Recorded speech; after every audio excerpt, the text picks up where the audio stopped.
A big thanks to Square Enix for the review copy. Shinichi Tatsuki and director Nakao Matsu decided very early on that they wanted to stay true to the original Trials of Mana, originally released as Seiken Densetsu 3, which I believe didn't come to the West, and thus this release acts more as a standalone original title in many ways. Moving away from the 2D fixed view and moving into a 3D one with more action-based combat, have they managed to recapture that magic? Well, certainly visually, artist Hakan has done an excellent job of bringing across the series characters, and the Unreal Engine is shining on the Switch. Make sure you stick around to our performance section because we're going to be going deep and looking at frame rates. There's a lot to love here, but there are a few quirks. What are they? Well, let's find out. Their world will be born anew. Trials. The narrative centers around one of 6 protagonists. You choose your main character and 2 others to join you. The stories themselves are excellently realized, with each of your starting characters beginning in a unique location with their own particular tales, motivations and drives being very well fleshed out and delivered. Very often is the case, as you'll know, with perhaps even modern JRPGs, this delivery can be so conflated as to be a confusing mess, and that's not the case here. In fact, the overarching aim of finding all the mana stones is often and quite purposely reiterated to the player. The characters themselves are all quite likeable and the voice actors do an excellent job. What I will say is there are a few more unusual moments where lines of delivery just don't seem to come off quite right, or a character will pop up randomly and say something like this. Take me with you, then we can all make her pay. She's gonna get it. Now, over the whole game, it acts actually to add some charm and real character to it. I just wish this also applied to the NPCs. I understand that they wanted to stay true to the original title, but there's no NPC story, so there are no third-party side missions. You won't find yourself running off into the wilderness to fetch someone's lost child, or looking for that sunken treasure. It's the main story, or, well, it's the main story. But as we saw with the excellent Octopath Traveler, a lot can be said for having multiple avenues for approaching your adventure, and I did like the way that different characters crossed over depending on who you chose to play as. Also, certain scenes will be slightly altered or changed completely based on whose shoes you choose to travel in. Just as with the demo, it's still quite an easy game, at least in the first half. You can choose from one of a few difficulty options, and I would most certainly recommend you go for the hard option by default. Combat in those first 5 hours is just very simplistic. You'll be spamming the buttons, you won't have many new moves that you can use, and that creeping feeling that perhaps this is the entire game certainly began to rear its head for me. You'll control your character in typical fashion using the left stick to move around, you can click to sprint, and I did find the default run speed was just way too slow. It would have been nice to have a toggle for your sprint, or to be able to have it on all the time, as I saw no real use of just wandering around at that pace. When you interact with enemies, a combat arena of sorts is formed and you're locked within it.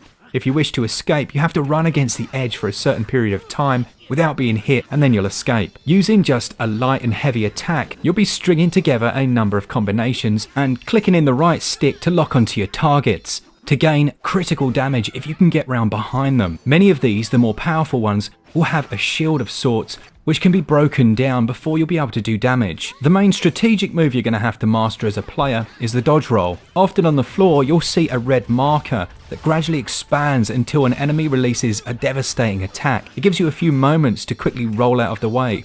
Now, unfortunately, your AI companions aren't quite as smart as I would have liked them to be. They would stay within this area sometimes, while others, they seem to, yep, there's a red area, I need to jump out of the way. It was just a touch hit and miss in that regard. Now, thankfully, they've implemented some artificial intelligence tweaking that you can do as a player, and this comes in the form of strategies. The strategy screen basically allows you to tweak the amount of abilities and potions your teammates will use, and also which enemies they're going to focus on. This meant that rather than having each of you running off like headless chickens, if you were attacking someone, they may pile in if you choose to have them work that way. Or you can set one of them as a healer, predominantly focusing on simply healing up your team as you take damage. And once I got to grips with it, I was surprised with the level of change this actually made to the combat. There will be times where you'll want to switch between your players, and this can be done quite easily with a button push, with the main one of these being the need to use their special abilities. Yes, you can tweak their AI to use them, but it's much more effective if, as a player, you take control for a few moments to try and position as many enemies within the field of attack. To its credit, the game has some of the best boss fights that I've played out in any of this style in a long time. Each of them felt, particularly on the hard difficulty mode, just the right level of challenging.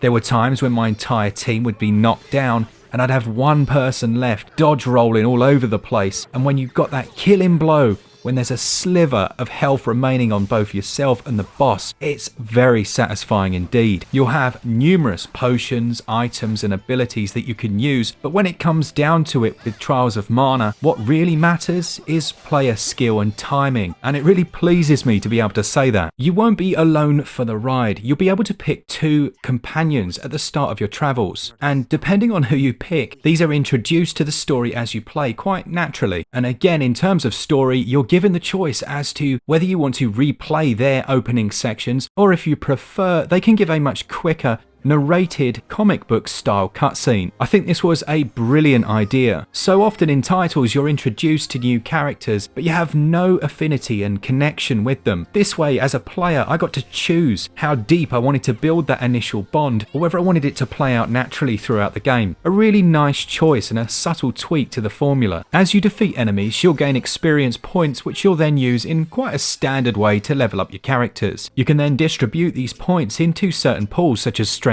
and stamina, with gated skills being unlocked, which you can then apply to your character. Weapons and items can be purchased from shops in towns, and generally, as long as you've been fighting enough, you'll find that you can afford most things. I was a little disappointed with the lack of visual customization in the early game, particularly even when it comes to things like weapons. I'm so used to Skyrim where whatever I equip is shown on my character, and here buying a brand new sword and having the visuals remain almost identical is a little bit disheartening, particularly when you've just put down $3,000 for it. Now, I've got no problem with the title giving you an introduction and holding the player's hand for a brief bit of time, but I felt like Trials of Mana does that just a little bit too much in its first 5 to 10 hours. Particularly when the entire experience isn't actually that much longer, maybe double that time. It's very linear, and with the lack of side quests, you can end up just following the waypoint marker without really thinking about what you're doing next. And it wasn't until the halfway point in the title where it releases its grip on the player and says, okay, you're free to do it your way. It really could have done with coming about 6 hours earlier. It's about this same point at which you begin to multi-class, and again, the whole game gets about twice as fun. Suddenly you can shift classes. This changes the combinations that you have available to you, changes your moveset, your abilities, as well as, hallelujah, the look of your character. And at about 10 or 15 levels later, you'll be able to change class again. You can use an item to go back and respec your class or change these, but this alone massively improved my enjoyment of the core combat by finally allowing me to branch out in a more unique way. And it also applies to all your comrades. Now, having said that, the world design I think is very good. Although not entirely open world, the area sections have a number of hidden areas and items to be found, and there were some very Zelda-esque stages with some environmental puzzles, which, although mostly simplistic, just mixed up the gameplay formula nicely, as well as these little fellas, who once you collect a certain amount will unlock different rewards, which was most unusual and quite delightful. And that's not where the strangeness ends. Whenever you enter a hotel, you can plant certain seeds that you've found in combat, which will then grow you a range of unique items, and this system has its own entire leveling gauge. The game opens up in its second chapter, allowing the player to ride a number of transport methods, including quite possibly the most glorious vehicular transport I've ever seen. A giant flag-wearing turtle with swimming goggles on. That's got to be enough to sell the game right there. And for those looking for post-game content, once you finish the title, you can carry over to a New Game Plus. Now, I'm not allowed to go into details about this due to embargo reasons, but suffice to say, it doesn't just offer a repeat of the same old, with an entirely new class also being introduced here. Despite a touch too much hand-holding in its first half, the excellent combat, particularly in the boss fights, the good story delivery, and the likeable characters meant that I enjoyed my time playing the game. Controls were very tight, although I would have liked a couple of tweaks, such as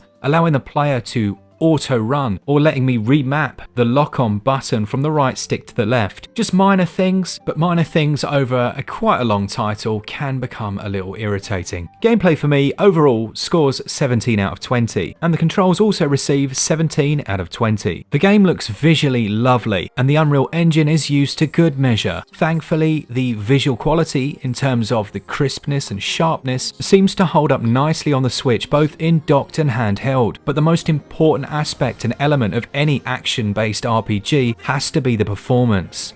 As you can see from the performance graphs here with our lovely switch up colours, the title is running at a locked out 30 frames per second, if not slightly higher, and only in the most hectic moments will it ever dip below this. The frame pacing's solid so that everything feels slick and smooth as you move around, and I can't stress enough how in handheld with your Switch Lite this really is a delightful experience. Environments are excellently crafted, with each hour of your playtime revealing a new location, and I can't stress enough how much these differ from each other. Unfortunately, one of the weakest area of the visuals is the repetition of character models. Now, once again, is this just because they're using the original inspiration, or was it perhaps a more lazy choice? I'll let you be the judge of that, but when you see every single shopkeeper looking like this and doing this dance, it's such a shame when you juxtapose that to the rest of the game, and its lovely visual nods to the past, like these side-scrolling sections. The game has a lovely soundtrack.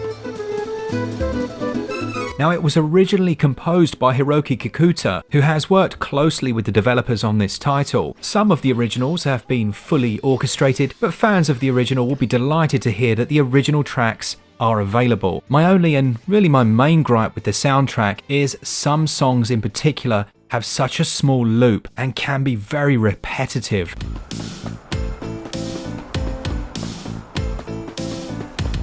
And you'll undoubtedly find yourself tapping along. One of the best aspects of the game for me in terms of audio is the vocal delivery. They revisited the script to make sure that it translated much better. And as I briefly alluded to in the gameplay section, it's a very funny title, with a much better job being done to add nuance and depth to your core protagonist. Overall for me, visuals are excellent on Switch, although they're not quite up to the 60 frames per second you'll find on other consoles, 17 out of 20. While the audio scores 18 out of 20. In terms of value then, you're looking at around about 20, maybe 25 hours if you're as slow as I am and want to find all the secrets per character. Then you have 6 characters that you could potentially play as, each with their own motivations and storylines to unfold. In that regard, £44.99 doesn't seem half bad, particularly when you factor in the New Game Plus mode as well and the content that brings. It's not perfect by any means, and as I've already mentioned, there are a number of gripes, with the main one being the amount of hand-holding that takes place early game. You're getting a lot of value for money here and the potential to play through a number of times and experience something new. Overall for me, value scores 18 out of 20. Overall then, I think the developers have done a great job of staying true to the original while improving many of its aspects.